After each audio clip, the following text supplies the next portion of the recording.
वक्रतुण्ड महाकाय सूर्यकोटि समप्रभा निर्विघ्नं कुरु मे देव सर्वकार्येषु सर्वदा।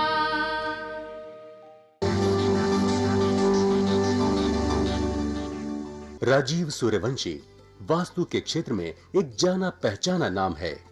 पिछले एक दशक से भी अधिक समय से इस क्षेत्र में सेवारत, भवनों को बिना तोड़े या फेरबदल किए उनके परामर्श से असंख्य लोग लाभान्वित हुए हैं।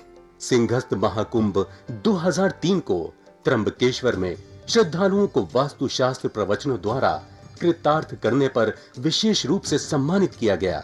समाज के प्रति उनकी बहुमूल्य सेवाओं के लिए वर्ष 2002 में उन्हें मानव रत्न ऑफ द मिलेनियम पुरस्कार से सम्मानित किया गया था। यही नहीं, इस क्षेत्र में उनके विशेष योगदान के लिए वर्ष 1990 में श्रेष्ठतम वास्तु विशेषज्ञ के रूप में उनका चयन हुआ और इन्हें स्वर्ण पदक से सम्मानित किया गया।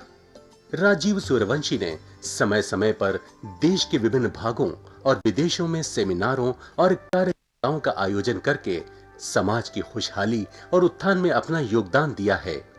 देश विदेश के कई व्यापारिक प्रतिष्ठान, शैक्षणिक संस्थाएं, सामाजिक और धार्मिक संगठन तथा जन सामान्य उनके निस्वार्थ और उत्कृष्ट मार्गदर्शन का लाभ उठा रहे हैं। इस क्षेत्र में उनकी एक उल्लेखनीय उपलब्धि वास्तु रिसर्च फाउंडेशन की स्थापना है।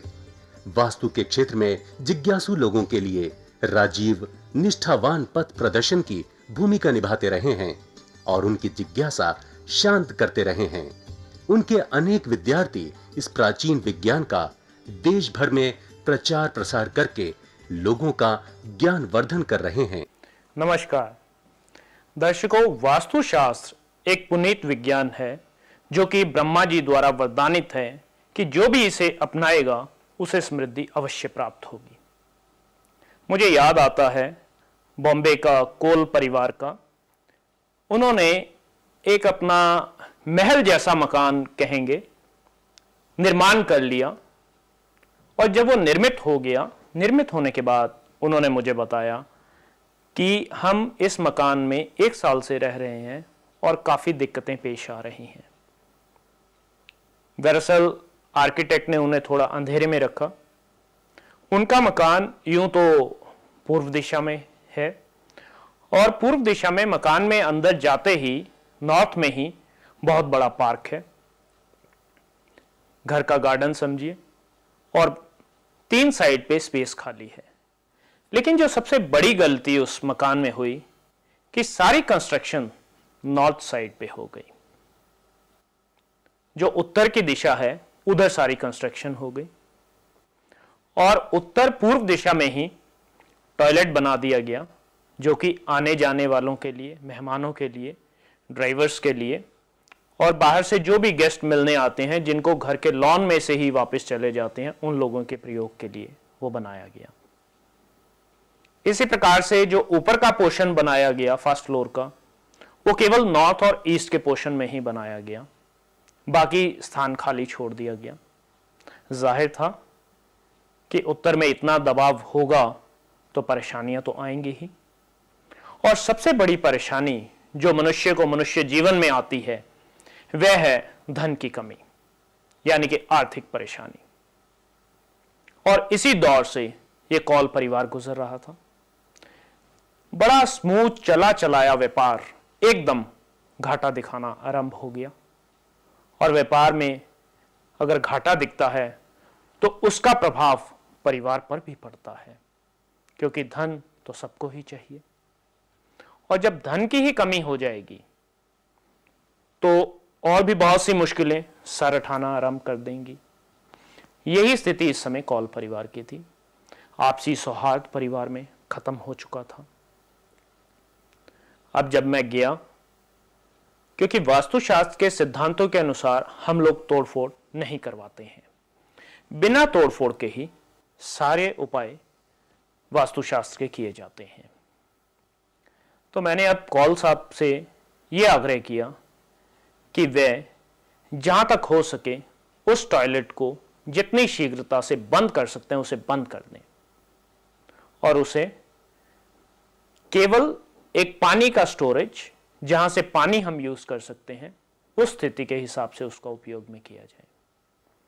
उनके घर के मंदिर को नॉर्थ ईस्ट में लगाया और उसमें दोबारा से सारी मंदिर में मूर्तियों की प्राण प्रतिष्ठा की गई और साउथ साइड में कंस्ट्रक्शन करवाई गई। उनके घर के जो बड़े बड़े जनरेटर्स थे उन सभी को साउथ डायरेक्शन में ले जाया गया और हल्की सी कंस्ट्रक्शन बिल्कुल टेरेस पे करवाई गई जिससे कि नॉर्थ का हिस्सा नीचा हो गया और दक्षिण का और पश्चिम का हिस्सा ऊपर उठ गया। उसी समय उनके वहां पर दरवाजे के साथ ही, जो कि मुख्य दरवाजा है घर का मेन एंट्री, उसके कलर्स भी चेंज करवाए गए ताकि जो नकारात्मक ऊर्जा आती है वह उस दरवाजे से टकराकर वापस चली जाए और सकारात्मक ऊर्जा को इस घर के अंदर प्रवेश करने का और पूरे घर में फैलने का सुअवसर मिल सके। और उनके वहां पर पार्क में ही एक बोरिंग करवा दिया गया और अंदर छोटे छोटे उपाय बेडरूम में, लिविंग रूम में और ड्राइंग रूम में करवाए गए।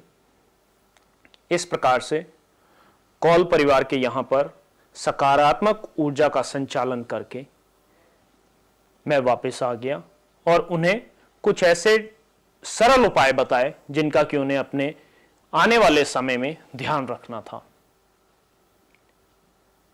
कुछ समय बाद कौल परिवार मेरे से फिर संपर्क में आया तो उन्होंने बताया कि अब उनकी स्थिति पहले से थोड़ी बेहतर हो चुकी है और अब वह चाहते थे कि उनके शोरूम पे यानी कि उनके बिजनेस प्लेस पे विजिट किया जाए।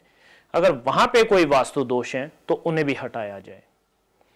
तो इस प्रकार से दर्शकों, जिस समय भी आप मकान का निर्माण करते हैं या कोई निर्मित भवन को खरीदते हैं तो आप वास्तुशास्त्र को सीरियसली लें।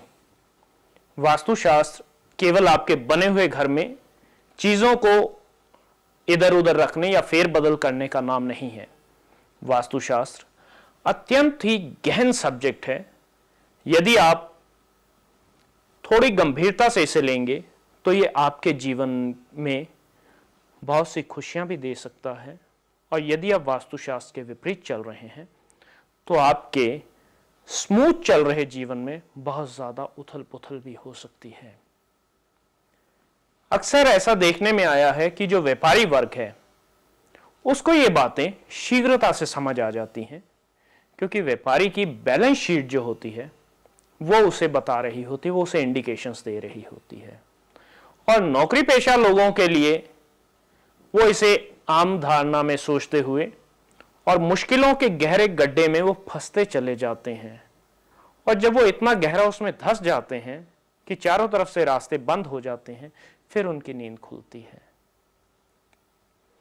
तो हमें यही चाहिए कि हमें समय रहते हुए वास्तुशास्त्र की शरण में आए और वास्तुशास्त्र के सिद्धांतों का पालन करें ताकि हमारे जीवन में, हमारे घर में, हमारे व्यापारिक स्थान पर खुशी, शांति और समृद्धि सदैव बनी रहे। तो आज मैं अपने वचनों को यहीं विराम देता हूं। कल एक नए वृत्तांत के साथ आपसे फिर भेंट होगी। तब तक के लिए नमस्कार। दर्शकों, अगर आपकी भी कोई समस्या है तो आप राजीव जी से अपॉइंटमेंट लेकर मिल सकते हैं। प्रतिष्ठान में आपका स्वागत है। राजीव जी की सेवाएं भारतवर्ष के साथ साथ विदेशों में भी उपलब्ध हैं। यदि आप वास्तुशास्त्र प्रवचन कराना चाहते हैं उसके लिए भी आप हमसे संपर्क कर सकते हैं। वास्तु की स्पेशल किट जिसमें सिद्ध यंत्र और अभिमंत्रित की हुई 10 वस्तुएं हैं जो कि आपके पूरे घर के विभिन्न स्थानों के उपयोग में आएंगी।